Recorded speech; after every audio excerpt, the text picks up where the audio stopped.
全联最可怕10个惊人事实，从年息2100亿到全民崩盘。第1名揭秘台湾零贩帝国的黑暗内幕。第10名身世之谜，原来全联最早只服务军公教人员。今天的全联福利中心仿佛开在巷口，随手可得，但你知道吗？它的前身竟是一个只开放给军人、公务员和教师的福利社。时间追溯到1974年，政府为了照顾军公教人员，透过国防部成立了军公教福利中心。当年想进这种商店可不容易，必须出示专用的购物证才能入场采买。对附近邻居来说，能进去买到7到8折的便宜日用品是种特权。许多人还曾经厚着脸皮跟有公务员身份的街坊借证件去大采购。那时的福利中心设在机关大楼的地下室或闲置空间，没有招牌，没有空调，只有简陋的水冷扇降温，地上甚至只是水泥地，商品就这样杂乱地堆在纸箱里，但因为价格实在太便宜，照样吸引大批人潮抢购。可以说，全联的血脉里从一开始就流着平价2字。然而好景不长，由于政府开设的福利社价格低到让一般零售商撑不下去，引发了政府与民争利的争议。1989年，当局决定将军公教福利中心一拆为2，军人福利社仍由国防部经营，而公教人员的福利社则转交给一间合作社经营。这就是全联社的由来。虽然脱离军方体制，但那时的全联社依然只对会员、公教人员服务，性质上还是半官方的福利供应站。一直到1998年，家乐福、大润发等量贩店攻城略地，再加上全联社自身经营不善，连连亏损，政府决定不再插手，将全联社民营化。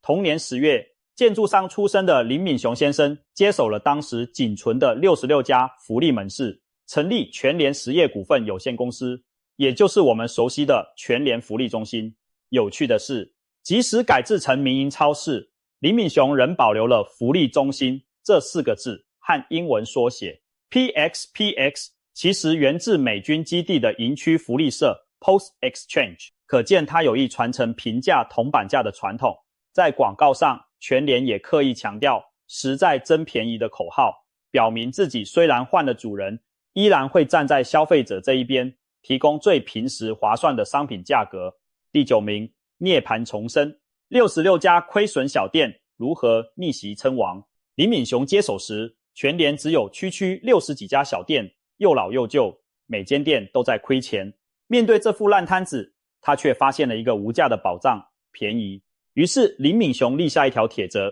其他通路有的华丽装修、冷气、停车场，我全联通通不要，能省则省，把能省下来的成本全部转嫁成商品降价空间。全联长期甚至只赚约 2% 的净利，也就是说每卖100块只赚2块钱，把利润压到极低，只求大量走货。靠着这种薄利多销策略，全联成功稳住旧有客群，生意慢慢好转。为了节省成本，全联可说是无所不用其极。最经典的例子莫过于把卖场走道宽度从业界常见的 2.5 公尺缩减到只有 1.2 公尺。走道变窄，一下子就能把店面租金和空调照明等开销压低1/3以上。但走道太窄，2台推车会不会卡住呢？林敏雄灵机一动，干脆打造出特制的瘦长购物推车，既符合法规，走道需容纳2辆推车并行，又成功用小推车配窄走道，把空间利用率炸到极致。除此之外，创业初期的全联没有塑胶提袋，没有刷卡服务，连招牌都不讲究，几乎看不到 PX Smart Logo， 这一切都是为了节流。林敏雄甚至直白地在广告里让全联先生向观众说，我们没有漂亮卖场，因为省下的钱都拿去让利给你了。这种把缺点说成优点的自嘲式行销，成功博得消费者好感，也让大家牢记全联便宜的形象。一家环境简陋的小超市，硬是靠着压低成本、让利顾客的路线，翻身变成了地方上的平价王者。第8名，狼性扩张，巷弄围城战击退大卖场。在20世纪末，全联面对的对手可不只是传统杂货店，还有外来的零售巨头，像法国来的家乐福。以及本土崛起的大润发量贩店，这些大卖场面积动辄上万平方公尺，商品齐全，价格低，全联的小门市根本无法正面对抗。然而林敏雄另辟蹊径，以狼群包围战术奇袭对手。只要某地开了一家大型量贩店，全联就迅速在通往那家量贩的必经道路上开出2-3家小型门市，活生生用便利性把对手团团包围。试想一个家庭主妇要开车去郊区的大卖场囤货，路上却接连看见3家写着全联福利中心的小店，她很可能就想先下去买，买不齐再说。结果常常是小店买完就懒得再跑远路了。林敏雄正是看准人性中的这份懒，以密集布局的方式拦截客源，把大型量贩店的风头偷偷抢走一截。靠着这招，全联在与巨头的竞争中屡屡化险为夷，不仅守住了自己的客群，有时甚至反过来从对手手中掠夺生意。一间间不起眼的小店如狼群般伺机而动，围攻失相，这种以小博大的战术让人不得不佩服。除了巧妙展店，全联还善用并购来迅速扩张版图。2006年，全联并购了当时主打生鲜的善美的超市，强化了自己的生鲜供货和处理能力。2015年，全联再下一城，收编经营多年，有固定都市客群的松青超市，瞬间接手大批位于精华区的门市，市占率大幅提升。短短10几年间，全联更陆续吃下洋联社、台北农产超市、全买超市等对手，一步步壮大自己的势力。真正震撼零售业的是2022年全联宣布豪掷新台币115亿元，收购台湾第2大卖场大润发。大润发全台数十家量贩据点，从此改名为大全联，正式并入全联集团的版图。随着这步骤期，全联从超市龙头晋升为横跨超市与量贩店的零售帝国。截至目前，全联在全台的门市已经超过1200家，几乎等于每2家超市就有1家挂着全联招牌。合并大润发后，全联集团年度营业额冲破2000亿新台币，挑战2200亿的新高纪录，稳坐台湾零售业的龙头宝座。从当年区区66家小店，到如今称霸半壁江山，这种吞并同业、攻城略地的速度，堪称零售史上的一大奇观。第7名，不差钱，年营收1000亿，却坚持不上市。全联赚钱赚到什么程度？一句话形容，现金多到用不完。一般公司上市是为了向市场筹钱，扩大事业，可全联每年现金流源源不绝，根本不需要外部资金。不仅如此，林敏雄也不愿分享公司控制权和获利给股东，因此从未考虑让全联股票上市挂牌。2021年，全联宣布收购大润发后，有投资人兴奋地敲碗，全联如果上市一定买爆。财经专家分析后却笑说，全联根本不缺你的钱，也不想让你来资源收银。这听起来有点狂妄，但事实确实如此。全联店数破1000年，营收破1000亿，自有资金足以开店并购，何必多此一举上市给自己找麻烦？上市不但要摊分股权和利润，还得定期公开财报，接受股东监督。对全联来说反而束手束脚，所以林敏雄干脆抱定信念，好生意自己赚就好，不给别人插手。这种霸气作风也反映在经营策略上，全联的扩张大多靠自有资金滚动，而不是举债或增资。稳健不上市的背后，其实是全联财务体质强大、自给自足的体现。从另一个角度看，作为消费者的我们，也许庆幸全联没上市，否则恐怕早有人炒作囤积。全联哪还有心思维持低价呢？第6名，标价乱象，特价变贵价，结账惊魂连环爆。全联常年以实在真便宜自诩，但近年许多忠实主顾却发现，逛全联要随时提高警觉，否则荷包可能默默失血。最常见的情形之一就是特价标示不老实。有网友在全联看到进口蓝莓贴着醒目的黄色特价标签，写着特价65元，他一时好奇，撕开标签一角，赫然发现底下印的原价竟是59元。也就是说，这盒水果贴上特价2字后，反而变贵了6元。这荒唐的一幕被分享到网络上，瞬间点燃社群怒火。更离谱的是，这种特价比原价还贵的案例并非个案，许多消费者都抱怨在全联遇过类似情况，仿佛逛个超市还得和标价斗智，看穿陷阱才不会被坑。除了特价标题有玄机，货架标价与结账价格不符的事情也时有发生。有位太太分享，她在架上看某品牌奶粉售价599元，便拿了2罐，但结账时收银机蹦出699元1罐的价钱，整整每罐贵了100元。幸好她当场察觉，提出质疑，店员才发现标签没更新，导致价格出入。如果遇上粗心的顾客没仔细核对发票，钱就在不知不觉中多付出去，全联却未必会主动提醒。还有一种常见套路是组合优惠反而比较贵，比如某品牌冷冻水饺单包卖99元，看起来平平无奇，但标示2包优惠价209元。精明的你可能已经发现，2包原价加起来其实只要198元，所谓优惠竟比单买多出11元。这类买多不一定比较划算的误导，让不少人中了圈套才后知后觉。以上种种被网友戏称为全联标价3大陷阱。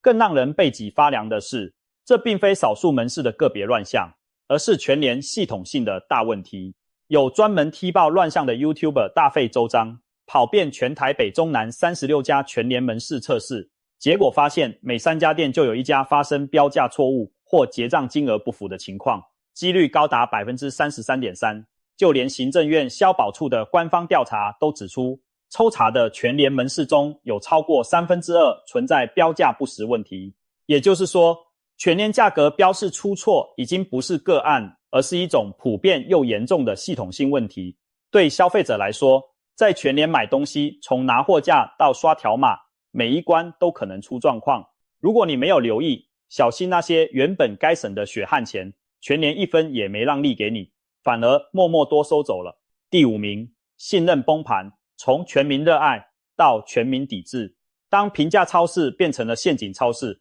消费者的容忍终于到了极限。一时间，网络上抱怨全联的帖子如雨后春笋，各种对全联的不满情绪全面爆发。曾几何时，全联一直是许多家庭主妇、省钱族的挚爱，大家认为去全联买东西就是对荷包最友善的选择。然而，随着标价乱象频传，加上其他一些问题，我们待会儿还会提到，全联在2025年底陷入了前所未有的信任危机。社群媒体上出现了断联行动，这样的标签，所谓断联，就是号召大家暂时断绝和全联的联系，也就是抵制不去全联消费。这名称既押韵又带点讽刺意味，很快就在论坛和脸书社团疯传开来。不少曾经的全联死忠粉，如今高举抵制旗帜，他们细数全联这些年的种种作为，感叹心中的全民福利社变了调。有人说，以前去全联是相信他替我们精打细算，现在却觉得得随时提防被算计。也有人愤怒直言，全联早就不是什么社会福利中心，而是标准的商业赚钱机器。一连串的风波让全联在网络上炎上，陷入舆论骂火。好一阵子，不少媒体也开始报道全联形象崩坏的新闻，分析这家过去口碑极佳的超市为何走上全民抵制这条路。短短几个月内，全联从人人称道的平价天国变成了千夫所指的对象。这种信任的断崖式崩盘，连资深零售业者都感到震惊。毕竟，全联曾经靠着站在消费者这边的形象打天下，如今却被指责成了消费者的对立面。这其中到底发生了什么？答案其实藏在全联一贯的经营手法中。第4名，危机四伏，食安事件与支付漏洞双重打击。在价格信任瓦解的同时，全联接连暴露出食品安全和电子支付方面的问题，更进一步动摇了消费者对它的信心。首先是毒鸡蛋事件。2023年下半年，全台爆发芬普尼毒鸡蛋风波，部分产地的鸡蛋被验出含有杀虫剂。芬普尼全联不幸也进货了受影响的鸡蛋，按规定应立刻下架回收。高雄市卫生局稽查时却发现，全联凤山某分店虽已收到下架通知，却没有主动联系通知已购买问题鸡蛋的消费者退货。许多买了毒鸡蛋的民众是看了新闻才惊觉中招，赶去全联要求退款。全联这种被动消极的处理态度，违反食品安全法而遭到主管机关裁罚。更重要的是，消费者感到自身权益被忽视，对全联的观感大打折扣。毕竟食安出问题不可怕，可怕的是事发后不积极补救，不尊重消费者知情权，这让大家开始怀疑全联作为大企业是否还有基本的责任心。接着是一桩匪夷所思的盗刷事件。全联近年主推自己的行动支付全支付 PX Pay， 鼓励顾客绑定银行账户或信用卡在 APP 上消费。本来大家用的也挺方便，岂料有位消费者因不慎点了钓鱼邮件的假连结，结果银行账户在短时间内被接连盗刷了20多笔，损失近8万元。由于他的 PX Pay 是直接绑银行账户，骗子得手的是真金白银的存款，而不像信用卡盗刷还有补偿机制可以挽回。一时间，关于 PX Pay 安全性的讨论满天飞，许多人担心绑定银行账户太危险，万一账号密码外泄积蓄，会像泼出去的水一去不回。虽然这起案件的源头是一封钓鱼信，但全联在宣传 PX Pay 时显然没提醒用户相关风险，也没有提供有效的防范措施或及时止付机制，导致受害者蒙受重大损失。事件曝光后，引发社会对行动支付安全的巨大恐慌。那些原本开心累积全支付点数的主妇们，如今对着 APP 犹豫起来，钱会不会一夜之间被偷光？这样的心态一蔓延，等于是对全联苦心经营的电子支付生态系统沉重一击。毒鸡蛋也好，盗刷事件也罢，两起危机有一个共通点，全联在面对问题时展现出的傲慢与迟钝，透出了大企业的官僚气。昔日那个灵活迅速替消费者着想的挑战者，如今变得反应慢半拍，甚至有些漠不关心。无论是没通知毒蛋消费者退货，还是 PX Pay 出了事推说是用户自己不小心，这种态度都让人失望。当价格陷阱、食品安全、支付风险种种负面累积，消费者对全联的信任地基开始动摇崩裂。我们不禁要问，这些发生在第一线的乱象，真是管理疏失那么简单吗？还是其实正指向全联成功背后的一套商业模式？是那套模式本身出了问题。第3名，血汗争议，从员工过劳猝死到 22K 名言风波，一路走来，全联给外界的形象是精打细算的平价超市，但对内员工们的感受却未必那么美好。事实上，全联的劳资争议从未间断，甚至一度被列入违反劳基法最频繁的前10家公司名单中。2017年，台中北屯区的全联2店发生一起震撼社会的悲剧，一名老资格的门市员工在工作岗位上突然倒下，送医不治，家属悲痛欲绝，怀疑他长期超时工作导致过劳猝死。然而，全联提出的出勤记录显示，这名员工加班时数很低，好像并没有过劳问题，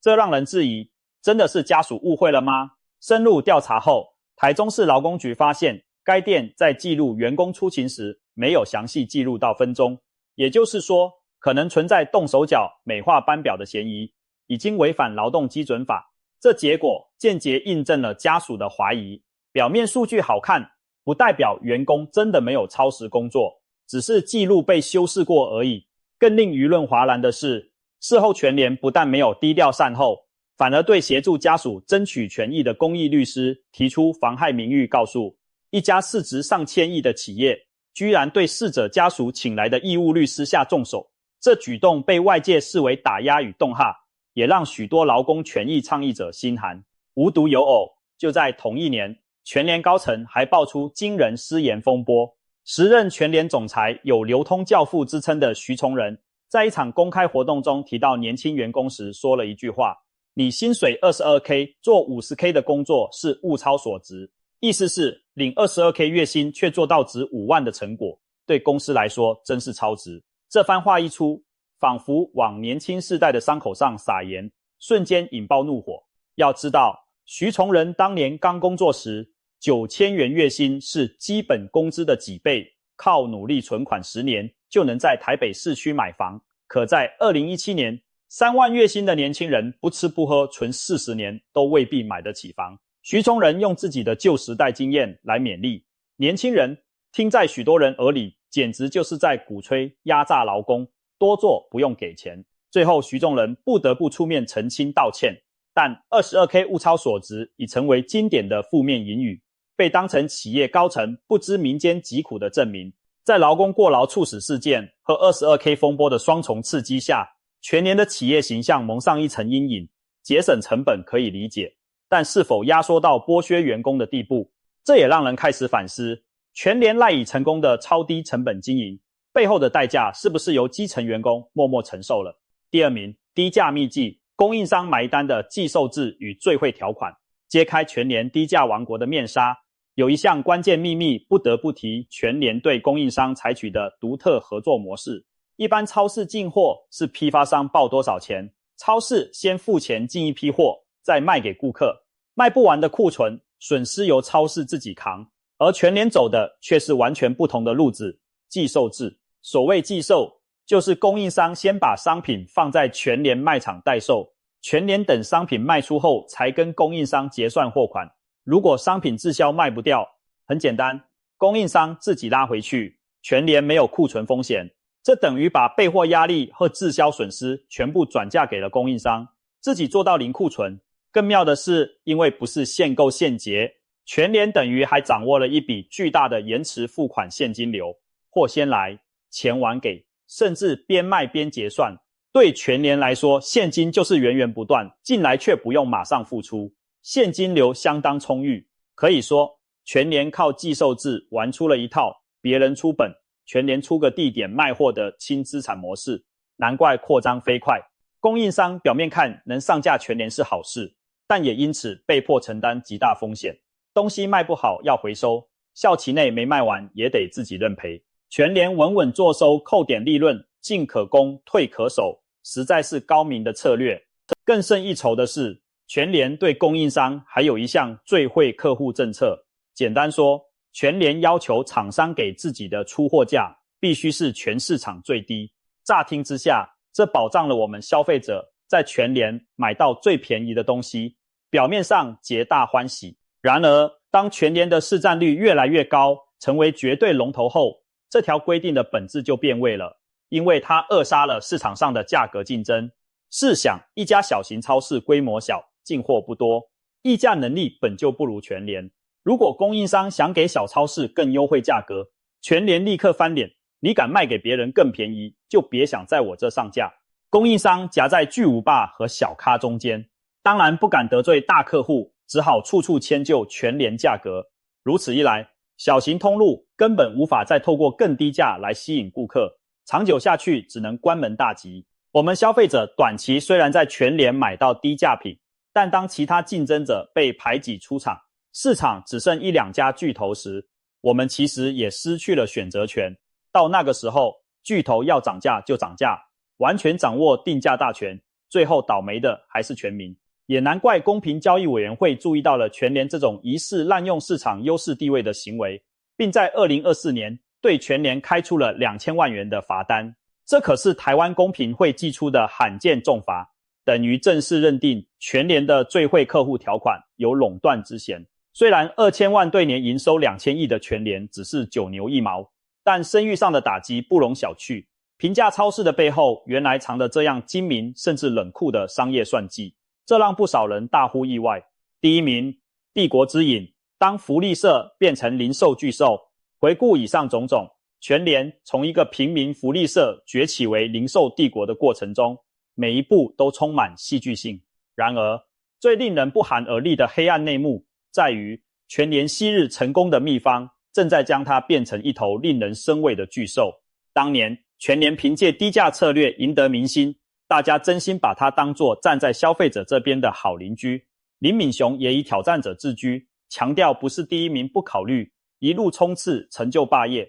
但正因为全联如今实力太过强大，他反而陷入了成功的陷阱，市场地位变了，责任却没跟着变。他依旧压低成本，强势压榨供应商，要求最低价，控制利润微薄。这些策略在全联是小角色时造福了消费者，可当全联成了不可撼动的巨头时，同样的策略却可能伤害整个生态。价格陷阱频出，服务瑕疵渐增，态度强硬傲慢，种种迹象显示，全联不再是过去那个与我们并肩作战的省钱伙伴，相反，它更像是一台冰冷的赚钱机器，为了维持低价王国，不惜让供应商、员工甚至消费者来承担代价。这才是真正发人深省的内幕。一个打着福利旗号起家的超市，如今竟让许多人感到又爱又怕，甚至宁可不再光顾。全年的故事其实也是一部典型的挑战者变垄断者的演化史。当年他在家乐福、大润发夹缝中求生存，如今自己成了巨无霸。我们过去支持他、信任他，因为他对抗的是更贵更远的大卖场，但现在他的对手消失了，矛头似乎反而对准了我们的荷包。这个零售帝国未来会走向何方？如果全联继续独大下去，我们可能面临选择更少、价格由他说了算的局面。但若此次全民抵制的怒火能让全联警觉，也许他会反思，重新找回当初作为福利中心的初心。在全联的崛起中，我们看见商业竞争的残酷法则，但在全联的转变中，我们更体会到一件事，真正可怕的不是商品有多便宜或多贵，而是当一家公司垄断了我们生活的方方面面时，我们还能否选择全联曾是便宜的代名词，未来希望它不要成为贵不得已的代名词。如果说台湾零贩帝国有什么黑暗内幕，那就是帝国的阴影已经笼罩在我们每个人身上。作为消费者，我们也将拭目以待，这位零售巨人会如何书写接下来的篇章。